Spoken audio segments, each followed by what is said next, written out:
Selamat hari Minggu, jemaat yang terkasih di dalam Tuhan Yesus Kristus. Sungguh merupakan anugerah Tuhan, kita bisa bertemu kembali, kita bisa beribadah, memuji dan memuliakan nama Tuhan. Sebelum kita memulai ibadah pada minggu ini, mari kita belajar satu buah lagu untuk lagu tema selama bulan April mendatang. Kasih Allah. Lagu ini akan kita nyanyikan bait yang pertama, interlude, dan kembali ke bait yang pertama lagi.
Selamat hari Minggu, anggota jemaat dan simpatisan GKI Karangsaru, serta para pemirsa dan pendengar siaran ibadah minggu ini.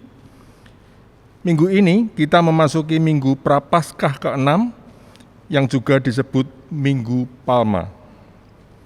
Pelayan firman Tuhan pada ibadah ini adalah Pendeta Stefanus Lim dari GKI Marta Direja, Purwokerto. Majelis Jemaat mengucapkan terima kasih atas pelayanannya. Bagi anggota jemaat dan simpatisan yang telah menerima paket lilin Prapaskah, dapat menyalakan 1 lilin sebelum ibadah dimulai. Program kafe online kembali diadakan untuk membantu jemaat yang memiliki usaha di bidang kuliner dalam memasarkan produknya. Keterangan menu dan pemesanan dapat dilihat di Warta Jemaat versi PDF. Marilah kita simak informasi tentang perjamuan kudus berikut ini. Anggota Jemaat GKI Karangsaru yang saya kasihi di dalam Tuhan Yesus Kristus, kita semua merindukan bisa merayakan perjamuan kudus. 1 tahun lamanya kita merindukan itu semua. Kita merasakan bagaikan kehausan dan kekeringan di tengah masa pandemi ini. Puji syukur kepada Tuhan, dalam ibadah Jumat Agung 2 April 2021 yang akan datang, akan dilayankan perjamuan kudus bagi anggota jemaat yang telah menerima sakramen baptis dan mengaku percaya atau sidi dan tidak di dalam pengembalaan khusus. Ibadah Jumat Agung dan perjamuan kudus dilangsungkan secara serentak melalui YouTube live streaming kanal Warta Karangsaru pukul 9 pagi dan pukul 5 sore waktu Indonesia bagian Barat. Bagi anggota jemaat yang mengikuti ibadah melalui radio, siaran iktus dapat mengikuti siaran live streaming pada pukul 5 sore. Perhatikan, melalui channel Warta Karangsaru pukul 9 dan pukul 5 sore. Dan bagi Bapak Ibu Saudara bisa menikmati melalui radio iktus pukul 5 sore. Setelah siaran live streaming berakhir, tidak disediakan siaran tunda. Oleh karenanya, anggota jemaat diharapkan dapat mengikuti ibadah Jumat Agung dan merayakan perjamuan kudus secara serentak pada pukul 9 pagi atau pukul 5 sore. Majelis Jemaat GKI Karangsaru menyediakan roti perjamuan kudus berupa hosti dan air minuman anggur yang dikemas dalam paket perjamuan kudus seperti ini. Anggota jemaat dapat memperoleh dengan mendaftar melalui WhatsApp ke nomor berikut ini. Tuliskan nama lengkap anggota keluarga yang sudah dibaptis serta mengaku percaya atau sidi dan hendak mengikuti perjamuan kudus pada Jumat Agung 2 April 2021. Tuliskan juga alamat lengkap saudara. Paket roti dan anggur perjamuan kudus dapat dipesan mulai hari ini sampai hari Jumat 26 Maret 2021. Paket perjamuan kudus ini dapat diambil mulai hari Minggu 28 Maret 2021 dengan menunjukkan nomor pendaftaran kepada Satpam Gereja. Selamat menghayati minggu-minggu Prapaskah. Selamat mempersiapkan diri untuk mengikuti perjamuan kudus online secara serentak pada 2 April 2021 yang akan datang pada pukul 9 pagi dan pukul 5 sore. Mari kita sungguh-sungguh merayakan sukacita besar ini. Kita mempersiapkan diri dengan sungguh-sungguh. Tuhan memberkati. Selamat beribadah.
Ibadah Minggu Palma ini berlangsung dalam nama Bapa, Putra, dan Roh Kudus. Amin. Tuhan beserta saudara. Dan beserta saudara juga.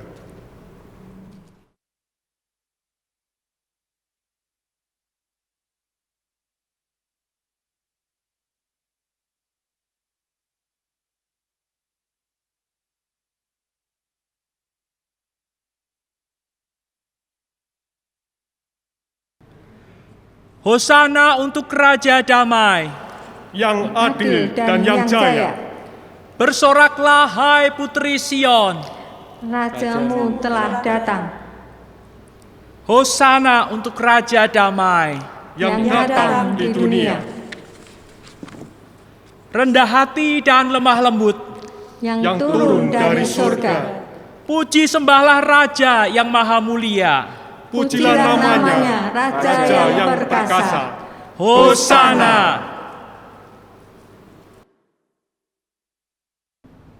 Jemaat Tuhan, hari ini kita bersama-sama memperingati masuknya Yesus Kristus ke kota Yerusalem. Ketika ia masuk kota Yerusalem, ia dielulukan oleh banyak orang. Sambil melambaikan daun palma, banyak orang berseru, bersorak, Hosana bagi anak Daud. Ketika Tuhan Yesus memasuki kota Yerusalem, dia dengan teguh melangkah, dengan menaiki keledai. Dengan hati yang teguh, ia yakin serta percaya bahwa ketika ia taat pada perintah Bapanya, maka ia akan dimampukan untuk menjalani semua hal yang akan ada di depan. Walaupun dia tahu bahwa di depan nanti dia akan mengalami banyak hal yang mungkin tidak diharapkan oleh banyak orang. Dia akan menderita sengsara bahkan mati di atas kayu salib. Hari ini kita akan bersama-sama belajar akan firman Tuhan dengan tema meneladani keteguhan hati Tuhan. Firman Tuhan akan disampaikan oleh Pendeta Stefanus Lim. Mari sebelum kita jauh melangkah di dalam ibadah ini, kita berdoa. Bapa di surga, saat ini kami datang kepadamu. Kami menyadari seringkali ketika kami menjalani kehidupan ini, hati kami tidak teguh terpaut kepada Engkau. Ketika kami berkomitmen untuk taat kepada perintah-Mu dan ada rintangan-rintangan yang menghadang di depan, seringkali kami menjadi gentar, seringkali kami menjadi takut, seringkali kami sembunyi bahkan menghindar. Ampuni kami ya Bapa, jikalau selama ini kami tidak memiliki keteguhan hati ketika kami ingin menjalankan segala perintah Tuhan. Mampukan kami mulai dari hari ini untuk boleh memiliki hati yang teguh ketika kami sudah berkomitmen untuk menjadi anak-anak-Mu, untuk taat akan firman-Mu, untuk menjalankan segala apa yang Kau kehendaki di dalam kehidupan ini. Inilah pengakuan kami dan inilah kerinduan kami yang kami naikkan kepadamu ya Bapa, di dalam nama Tuhan Yesus Kristus. Amin. Lilin yang akan kita padamkan ini adalah simbol dari keraguan dan kebimbangan kita dalam melaksanakan firman Allah.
Bagi kita yang telah mengaku di hadapan Tuhan, Tuhan Allah memberikan anugerah pengampunannya, seperti yang tertulis di dalam 1 Korintus pasal 15 ayat 1 sampai 4. Dan sekarang saudara-saudara, aku mau mengingatkan kamu kepada Injil yang aku beritakan kepadamu dan yang kamu terima, dan yang di dalam kamu teguh berdiri.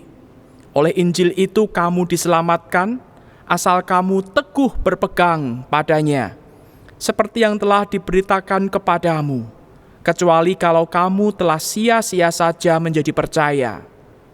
Sebab yang sangat penting telah kusampaikan kepadamu, yaitu apa yang telah kuterima sendiri, ialah bahwa Kristus telah mati karena dosa-dosa kita, sesuai dengan kitab suci, bahwa ia telah dikuburkan, dan bahwa ia telah dibangkitkan pada hari yang ketiga, sesuai dengan kitab suci.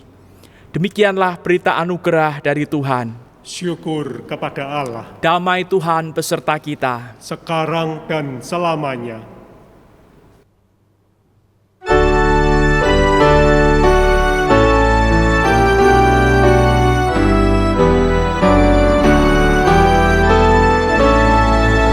Jika jiwaku berdoa kepadamu Tuhanku, ajar aku terima saja pemberian tanganmu, dan mengaku seperti Yesus di depan sengsaranya. Jangan kehendakku Bapa, kehendakmu jadilah. Apa juga yang kau terima baik untuk hidupku, biar aku pun setuju dengan maksud hikmat-Mu, menghayati dan percaya walau hatimu lemah. Jangan kehendakmu Bapa, kehendakmu jadilah.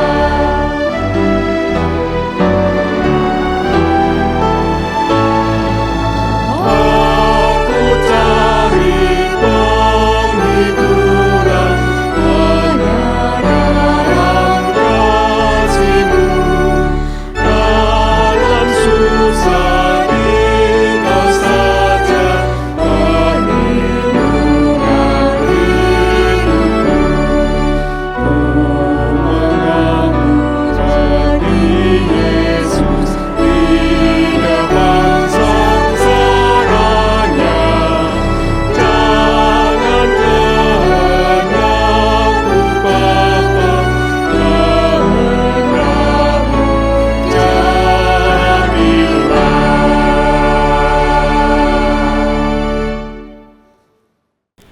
Sebelum kita membaca dan merenungkan firman Tuhan, mari kita berdoa.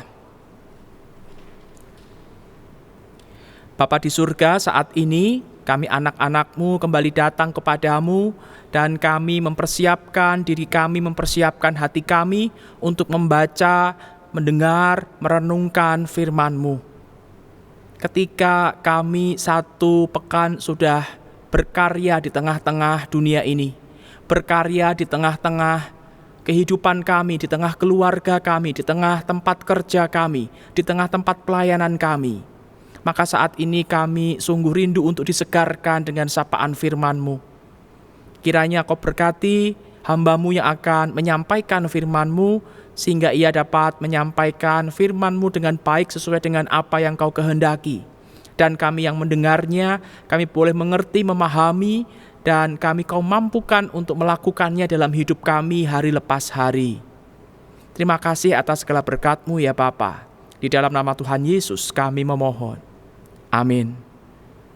Ibu bapak, saudara-saudariku, jemaat Tuhan di GKI Karangsaru Semarang terkasih, Saya Pendeta Stefanus Lim dari GKI Marta Dirja Purwokerto. Ingin mengajak ibu bapak saudara-saudari dalam kebaktian hari Minggu ini merenungkan pembacaan Alkitab yang dipilihkan dari Injil Yohanes 12 ayat 12 sampai dengan ayat yang ke-15. Demikian.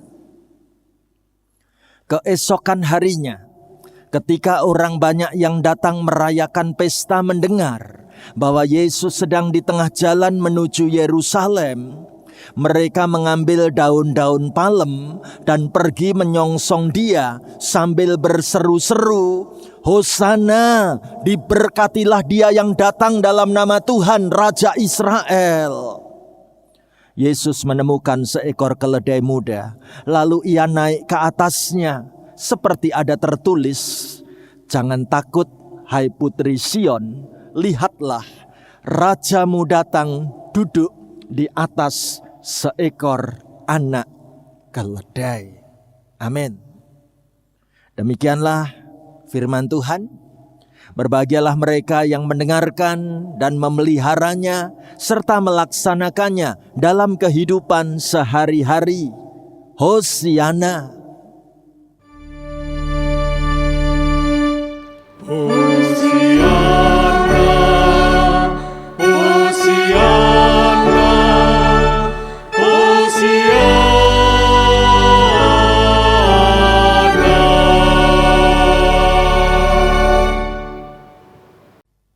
Ibu bapak, saudara-saudariku yang terkasih, apa yang menjadi tema khotbah pada kebaktian hari ini?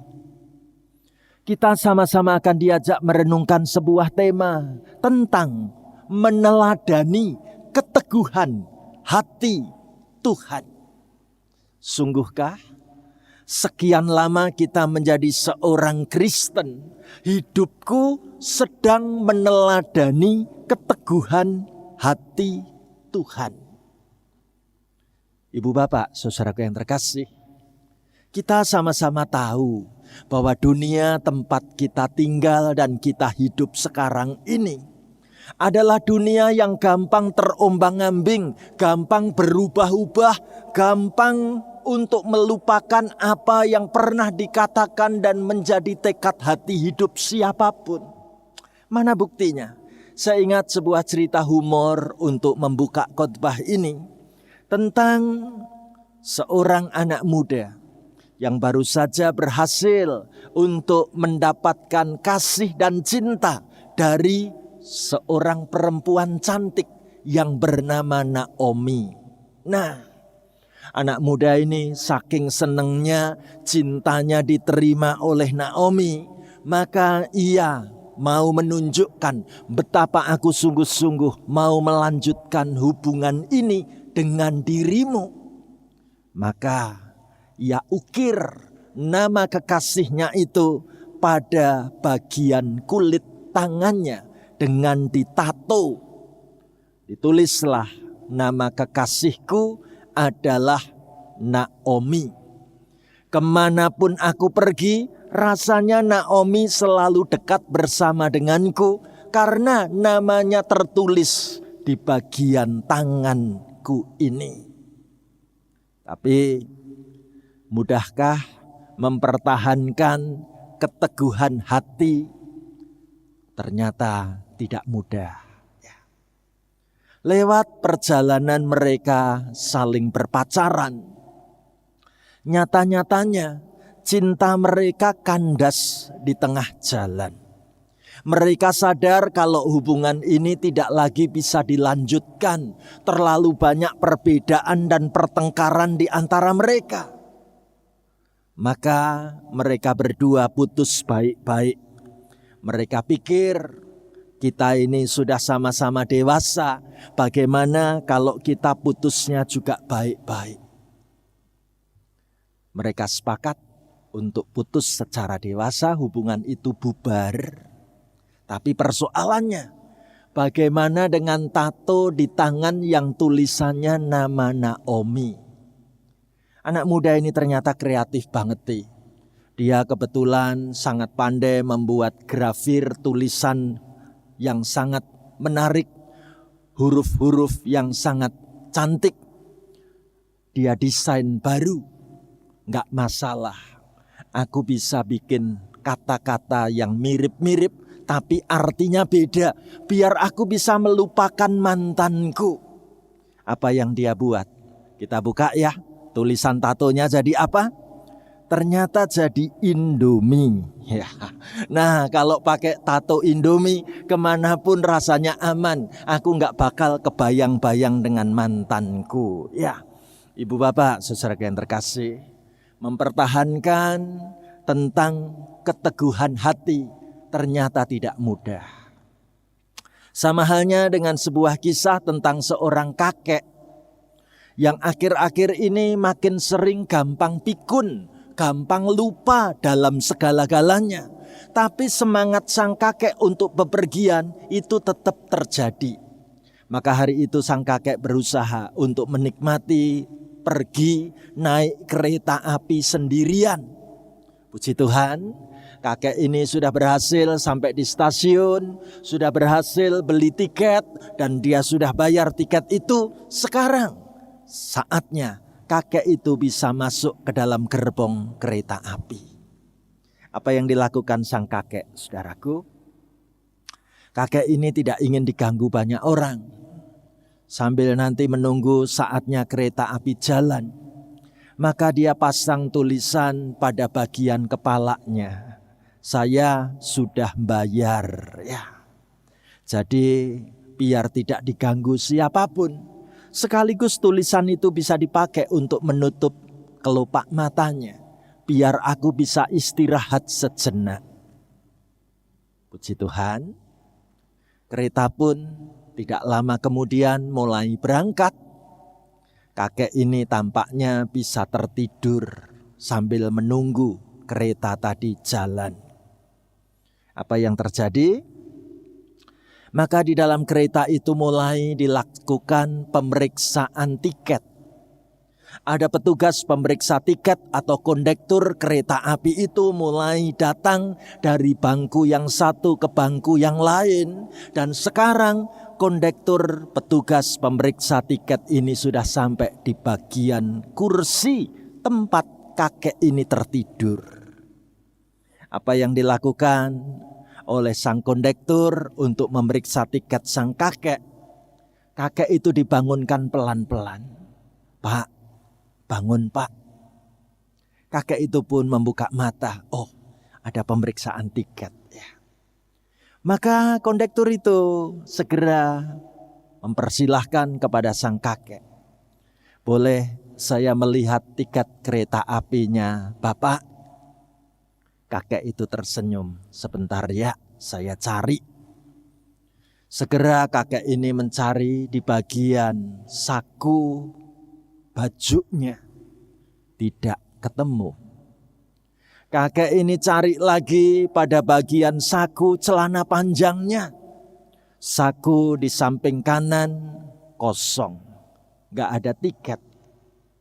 Saku di samping kiri cari lagi kosong. Gak ketemu tiketnya. Bahkan dia cari saku di bagian belakang. Ternyata juga gak ketemu. Dia buka dompet. Apakah tiketku masuk dalam dompet? Ternyata juga tidak ketemu. Kakek ini kemudian mencari-cari dengan gugup. Dia lihat apakah ada di dalam tasku. Dia periksa resleting tas itu satu-satu. Dicari-cari, diaduk-aduk. Nggak ketemu juga. Apa yang terjadi? Sang kondektur merasa kasihan melihat kakek yang sudah tua ini. Dengan rasa iba mengatakan dengan pelan-pelan begini. "Tidak apa-apa kakek. Jika memang tidak menemukan tiket itu, saya yakin kakek tadi pasti mempunyai tiket tersebut kok. Apalagi saya tadi sempat baca tulisan saya sudah bayar." Ya. Udah, kakek duduk lagi saja. Saya akan periksa penumpang-penumpang lainnya.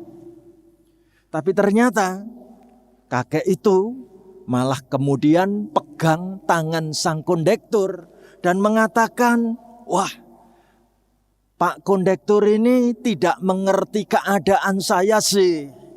Saya saat ini harus bisa menemukan tiket itu, Pak. Kenapa?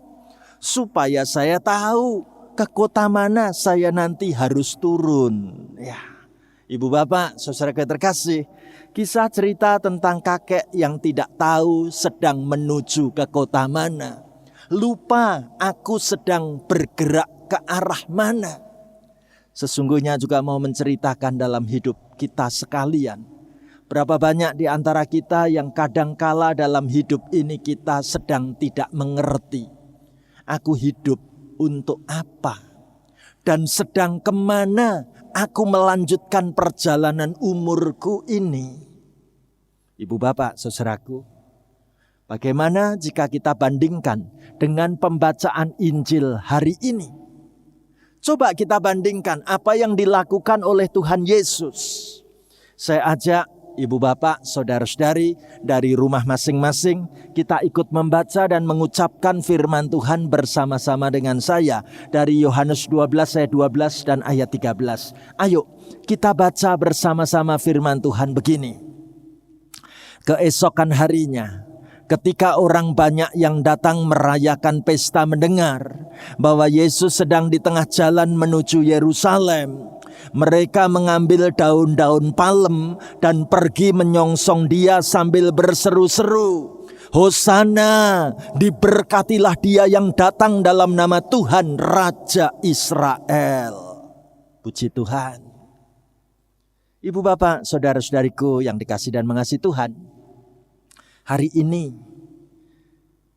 disebut dalam kalender liturgi sebagai hari Minggu Palmarum, hari Minggu Palem.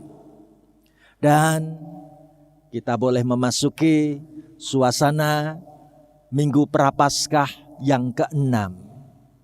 Apa yang menarik, setiap kali kita memasuki masa-masa Minggu Palem seperti hari ini, pasti pemberitaan firman Tuhan sedang menunjukkan peristiwa Tuhan Yesus menuju kota Yerusalem. Tuhan Yesus sungguh dengan sadar memilih untuk masuk ke dalam kota Yerusalem. Pertanyaan kita, ada apa di kota Yerusalem? Dan mengapa Tuhan Yesus sekarang saatnya masuk ke dalam kota Yerusalem? Ibu bapak, saudara yang terkasih, beberapa kali Tuhan Yesus sudah memberitahukan kepada para muridnya tentang penderitaan dan kematian yang akan datang menjemput pelayanan dan kehidupannya.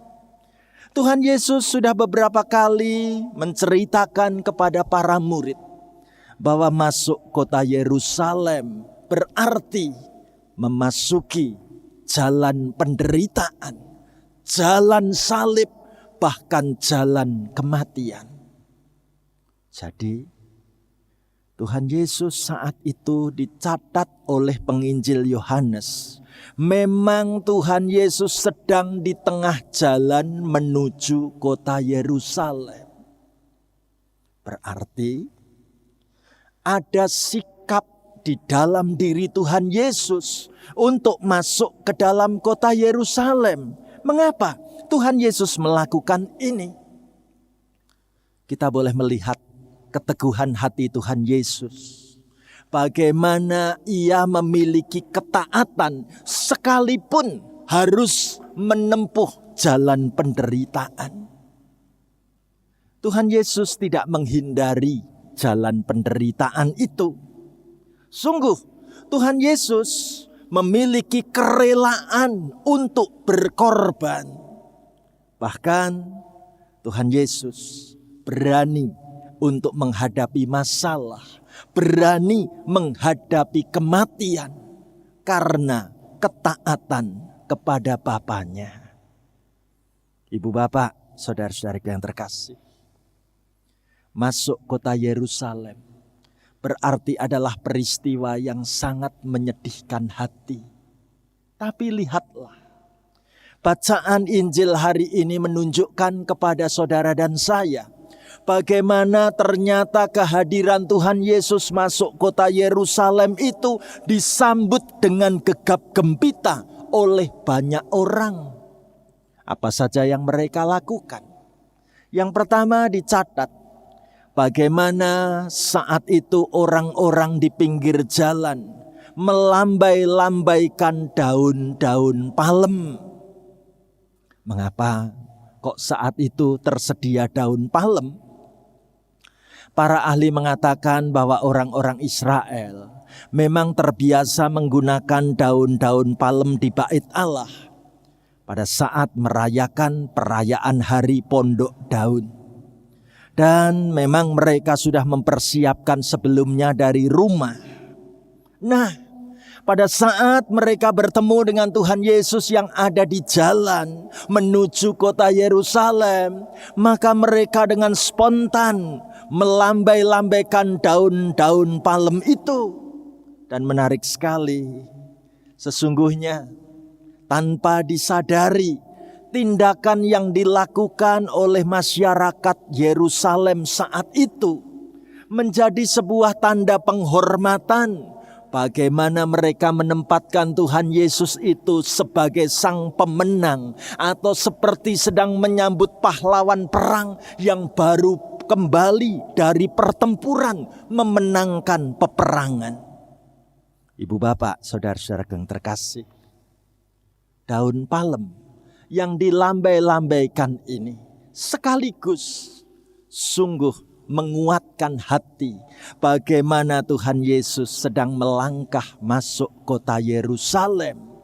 Di balik penderitaan sekalipun, ternyata ada sikap tanggapan yang bagus dari masyarakat dengan melambai-lambaikan daun-daun palem itu. Apalagi tindakan simbolik berikutnya, bagaimana saat itu orang-orang di pinggir jalan berseru-seru meneriakkan kata-kata Hosana, yang berarti give salvation now. Berikanlah keselamatan itu sekarang. Itu menjadi sebuah cara penyambutan masyarakat Yerusalem terhadap Tuhan Yesus. Itu menjadi ungkapan memuji-muji bagaimana Tuhan Yesus benar-benar menjadi Mesias, pahlawan kami yang perlu kami agung-agungkan. Teriakan-teriakan Hosana, Hosana, Hosana terjadi di sana sini. Kami membutuhkan keselamatan itu sekarang. Ibu bapak, saudara-saudara yang terkasih, menarik. Kalau masyarakat saat itu mau melambai-lambaikan daun-daun palem dan meneriakkan kata-kata Hosana, karena harapannya supaya Tuhan Yesus mau menjadi Mesias, memimpin negara kami untuk tampil melawan penjajahan Roma. Kalau Tuhan Yesus yang menjadi pemimpin bangsa Israel, pasti bangsa kita akan menang melawan kekaisaran Romawi. Kira-kira cara orang menyambut saat itu memiliki banyak tujuan di seputar mengharapkan Tuhan Yesus mau menjadi pemimpin, menjadi Mesias bagi bangsa Israel. Tapi apa yang dicatat dan ditulis oleh penginjil Yohanes di dalam peristiwa masuk ke kota Yerusalem ini? Ayo kita bareng-bareng membaca Yohanes 12 ayat 14 dan ayat 15. Saya ajak ibu bapak, saudara-saudari membaca, mengucapkan firman Tuhan bersama-sama dengan saya begini. Yesus menemukan seekor keledai muda. Lalu ia naik ke atasnya seperti ada tertulis, "Jangan takut hai putri Sion. Lihatlah, rajamu datang, duduk di atas seekor anak keledai." Ibu bapak, saudara-saudaraku, ternyata harapan dari masyarakat orang-orang di kota Yerusalem saat itu Kalau mereka memimpikan Tuhan Yesus itu menjadi Mesias, menjadi pahlawan perang yang gagah perkasa, mestinya Tuhan Yesus itu naiknya kuda perang. Tapi ternyata bacaan Alkitab memberitahu kepada kita bagaimana Tuhan Yesus memilih untuk naik keledai, bukan naik kuda perang. Indah sekali pesan yang mau disampaikan oleh Tuhan Yesus ketika ia mengendarai seekor keledai untuk menggenapi seperti apa yang dinubuatkan di dalam kitab Perjanjian Lama. Yesus naik keledai, bukan kuda perang. Yang mau disampaikan adalah Yesus memang adalah Mesias. Tetapi dia bukanlah Mesias yang sesuai dengan harapan bangsa Israel. Yesus tidak akan memimpin bangsa itu untuk melakukan peperangan. Yesus tidak akan memimpin bangsa Israel mengusir penjajah dari tanah Israel. Justru dengan mengendarai seekor keledai, Tuhan Yesus mau mengatakan, bagaimana aku datang untuk memberikan keselamatan kepada manusia dan memperdamaikan hubungan manusia dengan Allah. Berita yang luar biasa. Kabar keselamatan yang sangat indah semestinya itu diterima dengan penuh syukur oleh masyarakat saat itu. Tapi ternyata karena harapan-harapan mereka berbeda dengan apa yang Tuhan Yesus mau lakukan, maka mereka pun nantinya akan kecewa. Karena mereka berharap Yesus menjadi pemimpin perang. Karena mereka berharap Yesus akan menjadi Mesias yang memimpin untuk maju di dalam peperangan melawan kekaisaran Romawi. Ternyata bukan itu misi Tuhan Yesus. Tuhan Yesus datang justru untuk membawa perdamaian. Tuhan Yesus datang justru untuk menyediakan keselamatan. Nah, Ibu Bapak, saudaraku yang dikasihi dan mengasihi Tuhan, dari sini sekarang kita tahu bagaimana keteguhan hati Tuhan Yesus menjaga motivasi itu tetap berkobar-kobar dan tidak menjadi goyah. Itu luar biasa pengorbanannya, kesetiaannya, kesungguhannya, dan kemantapan hatinya.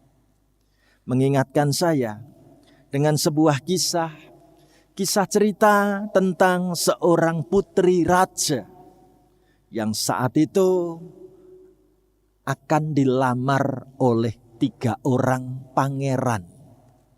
Menarik kalau diceritakan bagaimana seorang putri raja yang amat sangat cantik, ternyata kecantikannya terdengar di antara raja-raja di wilayah yang lain.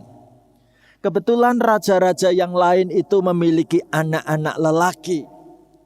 Mereka adalah pangeran-pangeran yang hebat di wilayah kerajaan masing-masing. Maka 3 orang pangeran ini pun karena merasa ingin meminang putri raja, maka mereka mengajukan lamaran untuk boleh menjadi suami bagi putri raja yang cantik jelita ini. Apa yang terjadi? Pihak kerajaan karena melihat bahwa putrinya ini akan dilamar oleh 3 orang pangeran ganteng, bagaimana cara memilihnya? Mereka bersepakat untuk membuat peraturan. Peraturannya adalah bagaimana pangeran ini perlu diuji kesungguhannya untuk mencintai putri raja di sini. Maka disepakati masing-masing diberi kesempatan untuk datang ke kerajaan dengan tugas bagaimana pangeran itu harus menerobos tembok kuat warna putih itu untuk bisa bertemu dengan putri raja di dalam istana. Saudaraku yang terkasih, syarat ini diberitahukan kepada ketiga pangeran tadi. Sesuai harinya masing-masing. Apa yang dilakukan oleh pangeran pertama, begitu sampai di depan istana, dia lihat ada tembok tebal warna putih seperti itu. Kok harus aku terjang? Aku berpikir 2 kali. Untuk apa aku mencelakai diriku sendiri? Nanti kalau aku menerjang, jangan-jangan tembok itu terlalu kuat, maka aku jatuh patah tulang, patah tanganku, tulang kakiku, belum lagi tulang punggungku, malah cari gara-gara. Udahlah, batal saja, gak usah untuk meminang putri kerajaan itu. Syaratnya gak masuk akal. Bagaimana dengan pangeran yang kedua? Ketika disodori sebuah tugas untuk bisa menerobos tembok putih yang begitu tebal itu, tidak menggunakan alat apapun. Pangeran yang kedua berpikir, ini syarat meminang putri raja ini kok berat sekali. Aku lebih mencintai hidupku daripada aku nanti malah mati, mengalami cedera parah, terus meninggal. Udahlah, aku gak perlu melamar putri raja seperti itu. Syaratnya aneh-aneh, batal saja. Pangeran kedua pun mengundurkan diri. Sekarang tinggal pangeran ketiga, pangeran yang terakhir. Apa yang ia akan lakukan ketika ia melihat bagaimana tembok putih itu tampak tebal seperti tiang-tiang penyangga di istana itu. Pangeran ketiga ini dengan iman dia percaya kalau memang Tuhan yang akan menjodohkan kami, rintangan ini pasti bisa aku terobos. Maka pangeran ketiga ini berdoa. Segera dengan doa dia berlari sekencang-kencangnya. Dan dengan sekuat tenaga dia mau menerobos tembok putih itu. Demi cintanya bertemu dengan putri raja di dalam istana. Apa yang terjadi ketika dia berlari sekuat mungkin dan menerjang tembok itu dengan sekuat tenaga? Ternyata itu bukan tembok, itu cuman kertas. Di balik kertas putih itu ada pintu yang bisa terbuka dengan mudah. Dan ternyata sang putri raja menunggu di dalam istana sosok laki-laki yang mau datang menjemput aku dan menikahi aku. Ibu bapak, saudara-saudara yang terkasih, kisah tentang pangeran ketiga yang memiliki keteguhan hati ini mengingatkan saudara dan saya bagaimana dalam hidup ini memang diperlukan iman untuk berjuang dalam segala-galanya. Kisah tentang pangeran ketiga ini mau menunjukkan kepada saudara dan saya dalam hidup di tengah dunia yang keras dan sulit ini betapa dibutuhkan keteguhan iman. Seperti gambar yang kita lihat, sosok laki-laki yang sedang mencoba memanjat tulisan faith atau iman ini. Terlebih dalam masa-masa pandemi seperti sekarang, seberapa kita sungguh-sungguh berjuang dengan iman di dalam Tuhan. Kadangkala ketika kita berjuang di dalam melangkah, gambarnya seperti gambar ini. Tuhan, jalan di depanku tampaknya tidak ada anak tangga untuk aku bisa berpijak. Tetapi lihat, yang namanya pertolongan Tuhan itu tidak datang terlalu cepat. Pertolongan Tuhan datangnya juga tidak terlalu lambat. Pertolongan Tuhan selalu datang tepat di saat yang sedang dibutuhkan, di waktu yang tak terduga. Saat kita melangkah melihat tidak lagi ada sesuatu yang bisa aku pijak, ternyata Tuhan sanggup mengulurkan tangannya, mengangkat hidup kita kembali naik dan kembali berjuang. Ibu bapak, saudara yang terkasih, pada Minggu Prapaskah yang ke-6 hari ini, dalam masa-masa Minggu Palmarum ini, saudara dan saya diajak untuk makin bersungguh-sungguh meneladani keteguhan hati Tuhan Yesus. Hidup tidaklah mudah. Dibutuhkan keteguhan iman untuk terus melangkah. Masa-masa pandemi yang penuh perjuangan dan air mata membutuhkan keteguhan hati seperti Tuhan Yesus berikan contoh keteladanan untuk tidak mundur dan tetap terus maju. Apapun yang terjadi, bersama Tuhan kita sanggup melakukannya, bukan? Kalau ini menjadi tekad saudara dan saya mau mengajak kita bersama-sama menanggapi firman Tuhan ini dengan menyanyikan sebuah lagu, Kudaki Jalan Mulia. Mari kita taruh tangan kita di dada kita. Kita nyanyi dengan penuh iman. Biarlah setiap kita menyanyikan lagu ini dengan sepenuh hati. Katakan, aku siap ya Tuhan.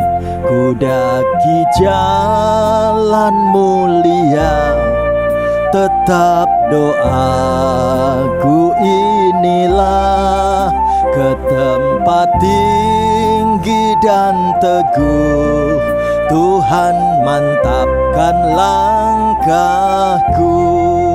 Ya Tuhan, angkat diriku lebih dekat kepadamu. Di tempat tinggi dan teguh Tuhan mantapkan langkahku. Ya Tuhan, angkat diriku lebih dekat kepadamu. Di tempat tinggi dan teguh Tuhan mantapkan langkahku. Biarlah musik mengiringi doa-doa kita. Berdoalah saudaraku, taruh tanganmu di dadamu. Ceritakan pada Tuhan apa yang membuat kehidupanmu terombang-ambing akhir-akhir ini. Ceritakan pada Tuhan beban-beban pergumulan seperti apa yang sedang terjadi di tengah keluargamu. Menghadapi masa pandemi yang tidak menentu, membuat arah hidup menjadi semakin tidak jelas. Hari ini firman Tuhan sungguh menegur hidup kita, agar kita boleh meneladani keteguhan hati Tuhan. Taruh tanganmu di dadamu. Biarlah tangan Tuhan yang menjamah dan menyentuh hatimu. Tuhan yang membangkitkan kembali pengharapan imanmu. Mungkin ada di antara kita rindu mendoakan anggota keluarganya yang saat-saat ini sedang jauh dari Tuhan. Ketika dulu mereka begitu rajin ke gereja, namun akhir-akhir ini mereka kehilangan pegangan dan pengharapan. Doakanlah. Tuhan memilih dan mengutus engkau untuk menjangkau mereka. Biarlah mereka pun boleh mendaki jalan hidup yang mulia, jalan hidup selalu dekat bersama Tuhan. Maukah engkau mendoakannya? Saya rindu mendoakan pergumulan hatimu. Mari bersama-sama kembali kita nyanyikan lagu ini sepenuh hati kita, sambil kita mengangkat tangan kita. Kita siap katakan, aku tidak mau menetap dalam bimbang dan gelap. Ku tidak mau menetap di dalam bimbang dan gelap. Rinduanku, tujuanku tempat yang tinggi dan teguh. Ya Tuhan, angkat diriku lebih dekat kepadamu di tempat tinggi dan teguh. Tuhan, mantapkan langkahku. Ya Tuhan, angkat diriku lebih dekat kepadamu di tempat tinggi dan teguh. Tuhan, mantapkan langkahku. Amin.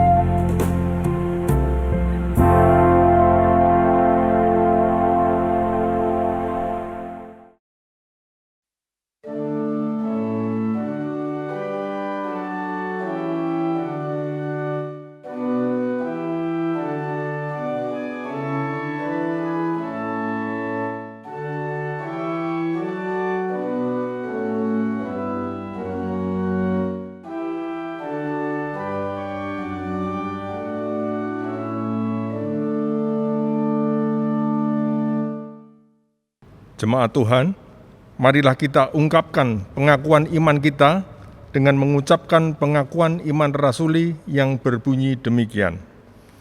Aku percaya kepada Allah, Bapa yang Maha Kuasa, Khalik langit dan bumi, dan kepada Yesus Kristus, Anaknya yang tunggal Tuhan kita, yang dikandung dari Roh Kudus, lahir dari anak darah Maria, yang menderita sengsara di bawah pemerintahan Pontius Pilatus, disalibkan, mati dan dikuburkan, turun ke dalam kerajaan maut, pada hari yang ketiga, bangkit pula dari antara orang mati, naik ke surga, duduk di sebelah kanan Allah, Bapa yang Maha Kuasa.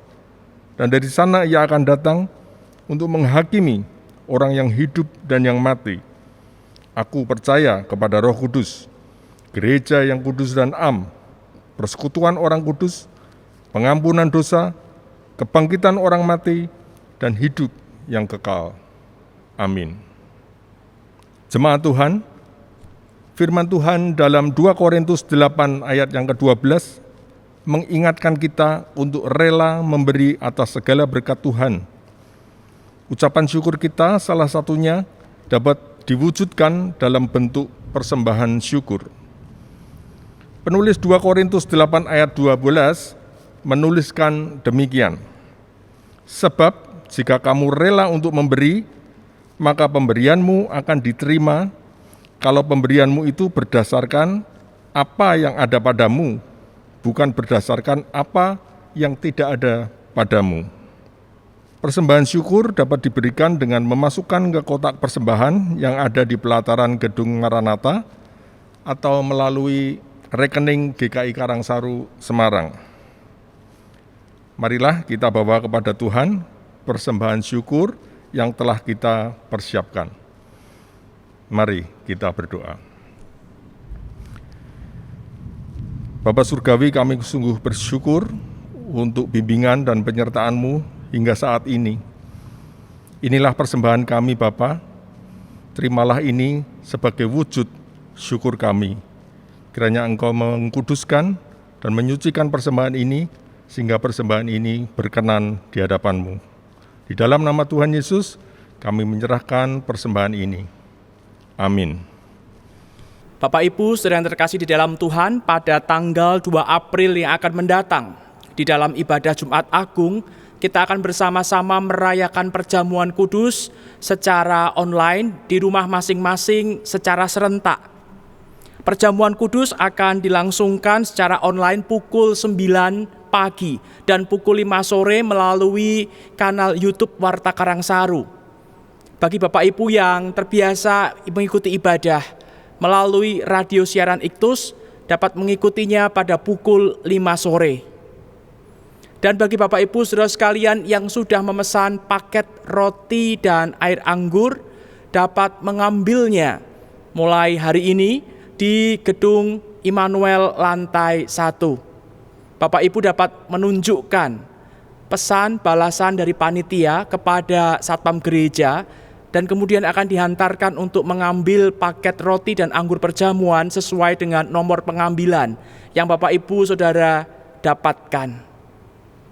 Dan setelah siaran di Warta Karangsaru, baik melalui YouTube maupun radio siaran Iktus, tidak akan disediakan siaran tunda.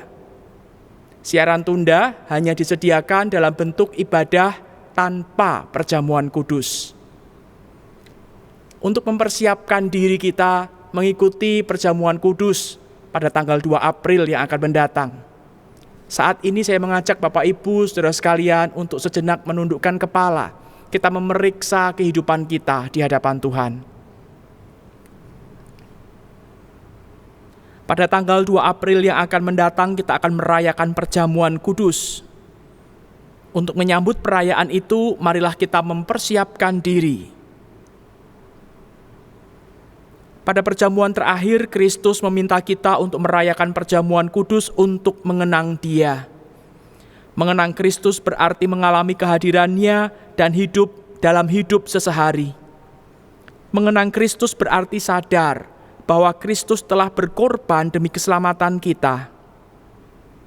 Marilah kita merenungkan, apakah kita hidup dalam persekutuan yang akrab dengan Kristus, sehingga kita mengalami kasih kuasa dan kebenarannya dalam hidup kita sehari-hari.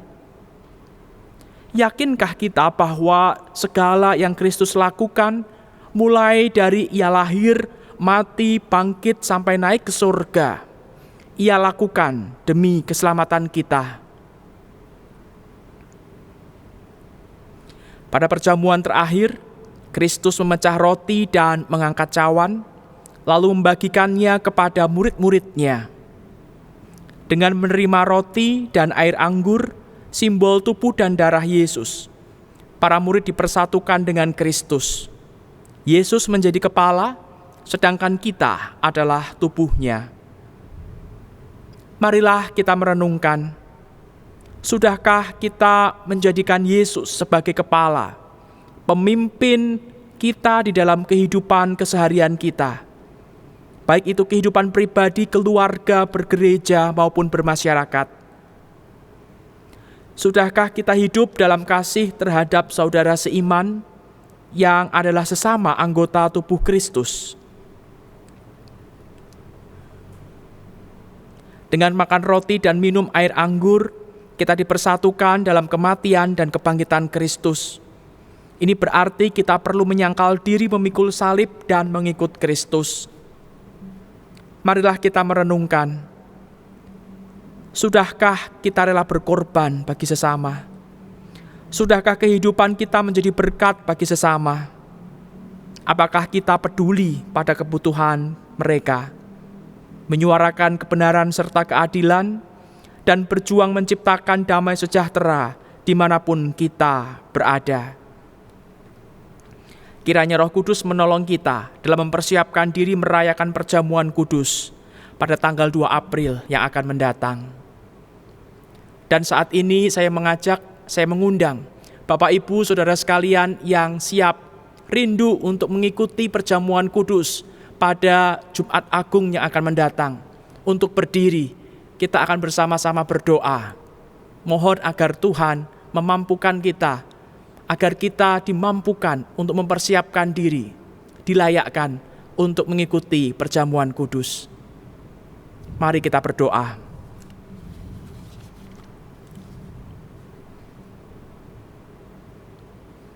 Bapa di surga, ketika kami akan bersama-sama merayakan perjamuan kudus, mengingat akan begitu besar kasih-Mu kepada kami manusia yang berdosa ini, hingga Engkau memberikan anak-Mu yang tunggal, menderita sengsara sampai mati di atas kayu salib untuk menyelamatkan kami. Sungguh kami bersyukur atas kasih-Mu yang besar atas kami.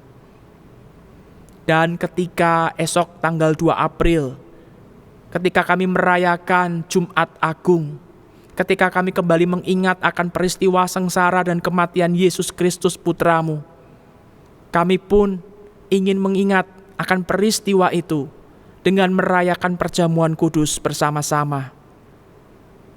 Mampukan kami ya Bapa di dalam waktu yang masih Engkau sediakan ini, agar kami boleh menjaga hidup kami, agar kami boleh menjaga pikiran, ucapan, dan kehendak kami.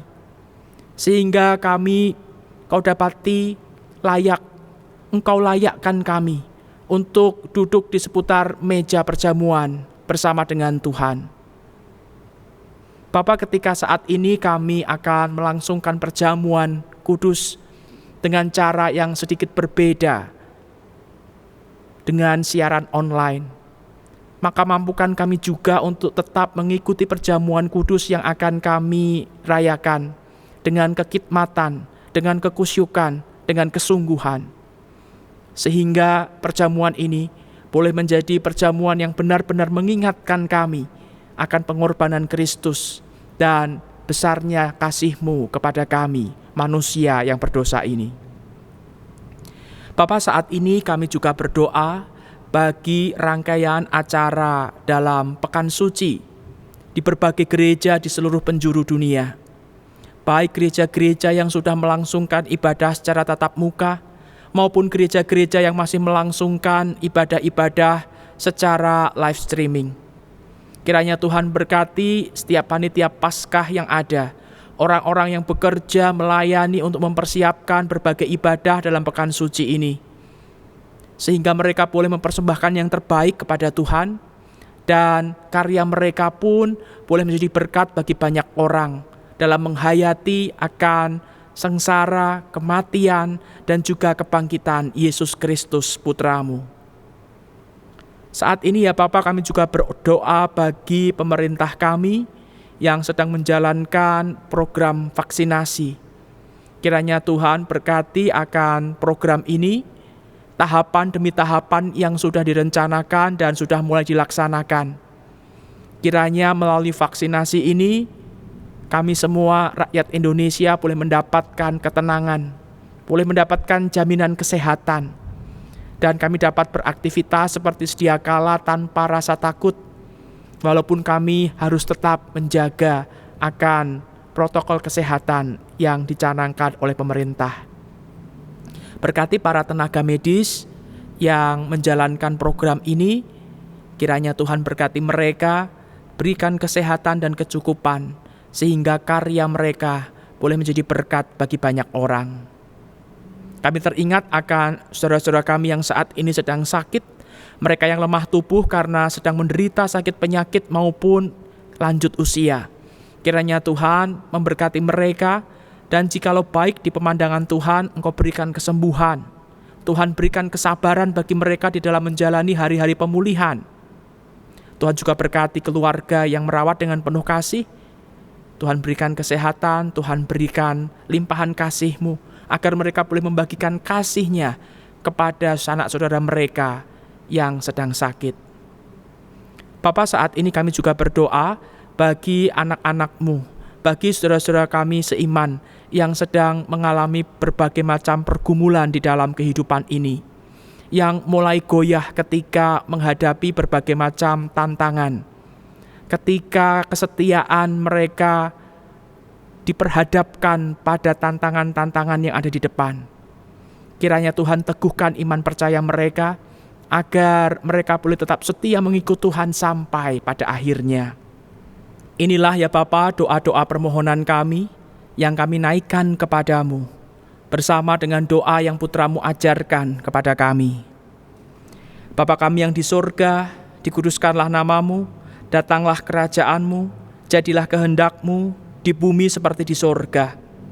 Berikanlah kami pada hari ini makanan kami yang secukupnya, dan ampunilah kami akan kesalahan kami, seperti kami juga mengampuni orang yang bersalah kepada kami. Dan janganlah membawa kami ke dalam pencobaan, tetapi lepaskanlah kami daripada yang jahat, karena Engkaulah yang empunya kerajaan dan kuasa dan kemuliaan sampai selama-lamanya. Amin.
Marilah mengarahkan hati kepada Tuhan dan kita mohon berkat-Nya.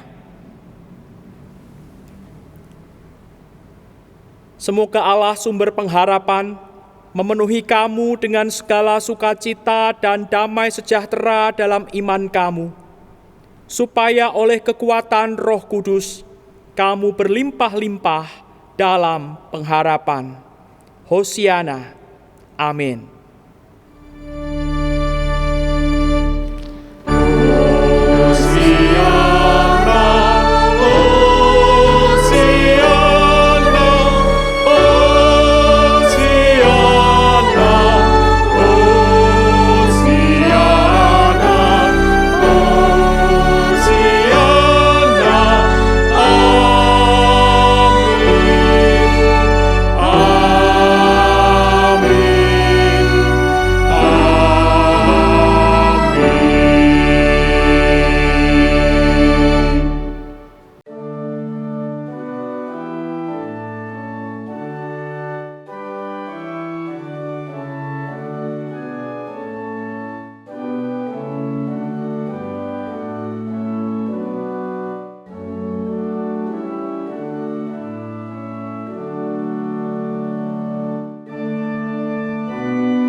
Hai putra putri nyanyilah bersama.